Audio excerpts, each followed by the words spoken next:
guys, welcome back here to the Fishing Teacher, and appreciate you guys swinging by the channel for today's video.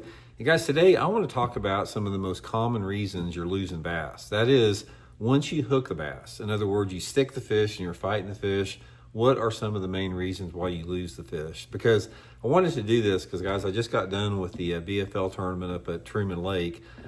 Today, I finished 5th place in the tournament. I had 16 pounds, and I lost 2 really good fish that probably cost me winning the tournament.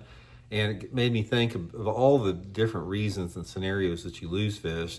So I'm gonna sort of go over it today and tell you some advice and some opinions on that, because I've learned a lot about things that cause you to lose fish because I've lost a lot of fish over the years. And I figured out some solutions to it along the way too. So we're gonna get into that in today's episode. Also, guys, speaking about a great day on the water with my new Cast King ALTI bait cast reel, guys. This is what I used today. This is the one I was telling you guys, it's pretty much backlash free once you learn how to set this halo magnetic vortex braking system on it. Full titanium spool on the thing, 11 ball bearings, built for stout, man. I'll put my Cast King link in the description of the video here. And if you use my promo code Randy10, you get an additional discount on this reel. But guys, if you're looking for a bait cast reel, this thing is just, check it out, man. You guys will not be disappointed. For around $200, you will not find a better reel. It's just such a joy to fish, man. Really appreciate that. Okay, guys, let's talk about this. This is a complex situation because there are so many different reasons why you lose fish and why fish get off. And I sort of want to, I want to go over what I call both the control variables, the things that you have control of that cause you to lose fish, and some of the things you don't have any control of. Okay, the first thing that it should bring some peace to your mind when I tell you this. There are some things and there's some fish that you lose, like I think today a little bit in my own particular tournament, where there's nothing that you can do that's going to change losing those fish. Now, this has to do with how the fish takes the bait in its mouth in relationship to when you set the hook or how you set the hook. Because a lot of times, it doesn't really matter what the bait is. It could be a crankbait, a jerkbait, a shaky head, a jig. When that fish bites that lure, now sometimes they actually bite it with their lips. Sometimes they flare their gills and they inhale the whole bait. There's a lot of different ways that a bass will attack a lure. And when they do that, that bait can be everywhere in and around the fish's mouth. It can barely be in the fish's mouth. It could be all the way in the gullet. It could be an inch back in there. You don't know where it's at. And also, you don't know really where that lure is positioned at in relationship to how that fish is moving and how you're setting the hook. So in other words, when you set that hook, you're just hoping to catch something. When you pull back on that fish, you're hoping that the hooks will penetrate somewhere in that fish's mouth and allow you to land the fish. There are sometimes just simply the way the bass bites a lure that you're going to lose it no matter what. It doesn't matter the line you're using, the rod you're using, the hook you're using, the hook set you're using. You can do everything perfectly right and you're still going to lose that fish.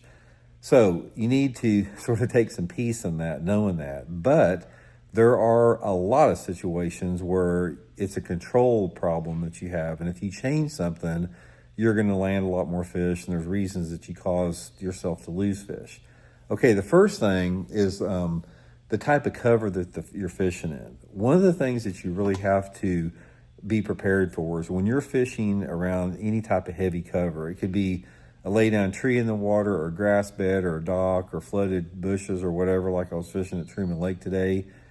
And you have to make sure when you put your bait in that particular area that you have a pathway to get that fish out of. Don't put your lure in a situation that if you get a bite, the odds of you catching that fish are next to nothing. Now, I'm not saying some situations you have to go in there. In some situations, there may be like a little opening way back up underneath something that there's probably a fish laying in there, but the odds of getting it out may be slim, but you got to get the bite first. But try to pay attention. If you can, try to create yourself some type of a pathway to get that fish in. Prime example would be like a boat cable, guys. Say you're wanting to fish under the walkway of a boat dock, but you got cables there.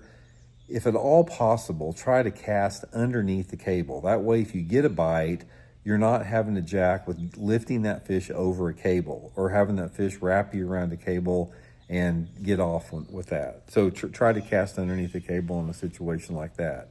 The second thing with it is your equipment. The type of rod that you're using, the type of hook you're using, and the type of line you're using also has a role to play in there.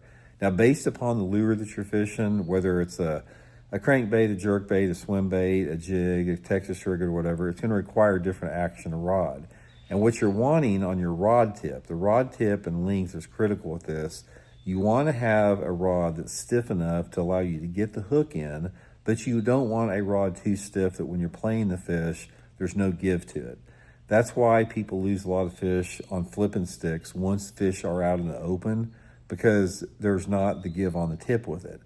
That's why if you get a fish out in the open with a spinning rod, as long as that fish didn't get you around some type of cover, a lot of times you'll land it because most spinning rods have a sort of a medium, softer tip on it. It's a lot more forgiving.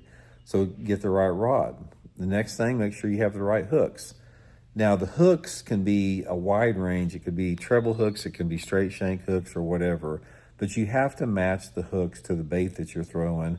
And I'll give you one little tip on this that's sort of counterintuitive. We talked about this some before, is if you're replacing hooks on like a crankbait, or if you're choosing a hook for a Texas rig worm, and you're looking at, say you've got 2 or 3 different sizes you're looking at, and you're putting your hook in your worm, and you're putting the treble hooks on your crankbait or whatever, and you say, man, that looks a little too big or maybe a little too small, you always want to go smaller, because smaller means better penetration. The only time that I do go larger on a hook is if I'm fishing a very thick, soft plastic lure that's got a lot of plastic in it. And then simply because of the amount of plastic I have to penetrate, sometimes I'll go to a bigger hook, especially if I'm using big line with it. So that's another factor with it. And also your line. You want to make sure that you have the appropriate line size. You want to be able to fish the heaviest line that you can get away with without impeding the action of the lure you're fishing or costing you strikes. I always try to go heavier on the line, simply because, it's just insurance to have heavier line, but you don't ever want to have, you don't ever want the line to interfere with your ability to generate the strike. So that's one thing you need to remember with that. And then finally, the hook set, guys. One of the things that I will recommend with the hook set is you don't have to set the hook as hard as what you think you do. If you set the hook on a tight line and not a slack line, it doesn't require near as much pressure or near as much force on that hook set. A lot of times, if you set the hook too hard, you will tear the fish's mouth, especially if it's in the membrane here. So I usually like a little bit lighter hook set, but even though I do have a light hook set, I keep a lot of pressure on the fish. Like I reel fast, not super fast, but I keep the tension on it to continually bury that hook deeper in that fish's mouth. So anyway, guys, that's just a few things that comes to the top of my mind that will help you guys losing fish. Like I said, sometimes there's just nothing you can do about it, and that's just the way it is, and sometimes you can. So hope it helps out. We'll talk later.